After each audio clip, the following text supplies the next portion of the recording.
Hello viewers, আমরা সবাই টিভির পর্দায় নজর রেখেছি পাক আর ভারতের এই সার্জিক্যাল স্ট্রাইকস বা এই যুদ্ধের ওপর। এখন প্রশ্ন হচ্ছে, যুদ্ধ কি হচ্ছে বা যুদ্ধ কি হবে? না, সরকারিভাবে কোনো দেশই কোনো ওয়ার ডিক্লেয়ার করেনি। এগুলো ছোটো ছোটো অপারেশন প্রাথমিক পর্যায়ে আছে, যেটা খুব ভারী মাত্রায় হচ্ছে, কিন্তু সেগুলোই সবই সার্জিক্যাল স্ট্রাইকস বা এয়ার স্ট্রাইকস। যুদ্ধ পরিস্থিতি যে ভয়ঙ্কর পরিস্থিতি তা এখনও তৈরি হয়নি।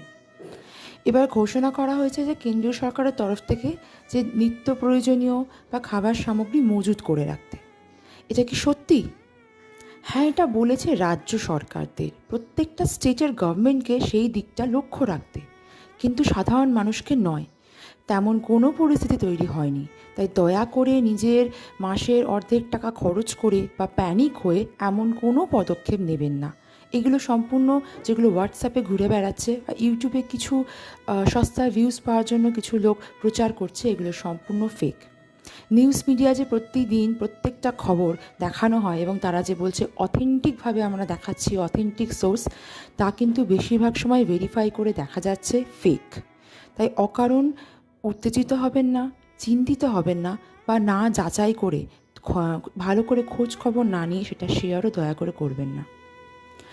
ব্ল্যাকআউট কি করা হচ্ছে? হ্যাঁ, কিছু কিছু এরিয়ায়, যেটা বর্ডার নিকটবর্তী এরিয়া, সেইখানে হচ্ছে, কিন্তু সব জায়গায় তার নির্দেশিকা নেই। তাই অকারণ প্যানিক হবেন না আর ফেক নিউজ ছড়াবেন না।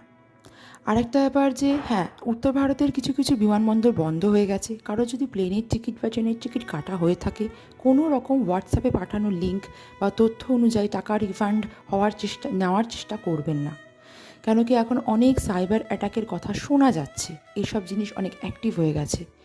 আপনাকে যদি ক্যান্সেলেশন রিফান্ড করা হয়, সেটা সরকারি তরফ থেকে আপনাকে জানিয়ে করা হবে, আপনাকে যোগাযোগ করা হবে, আপনাকে সঠিক তথ্য মেসেজ গভর্নমেন্ট অফ ইন্ডিয়ার তরফ থেকে এবং যে অর্গানাইজেশন বা যে সংস্থার মাধ্যমে আপনি টিকিট কেটেছেন ফ্লাইটে, তার মাধ্যমেই আপনাকে সমস্ত কিছু খবর দিয়ে টাকা রিফান্ড করা হবে। তাই কোনো প্যানিক হওয়ার কোনো দরকার নেই।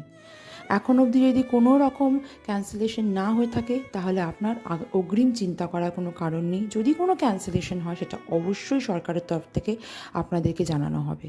কোনো রকম ভুয়ো লিঙ্ক শেয়ার হলে সেটা ক্লিক করে অকারণ নিজেদের হ্যারাস করবেন না। দেশের সঙ্গে থাকুন, সেনাবাহিনীর উপর ভরসা রাখুন। আমরা অবশ্যই প্লাস পয়েন্টে আছি। জয় হিন্দ।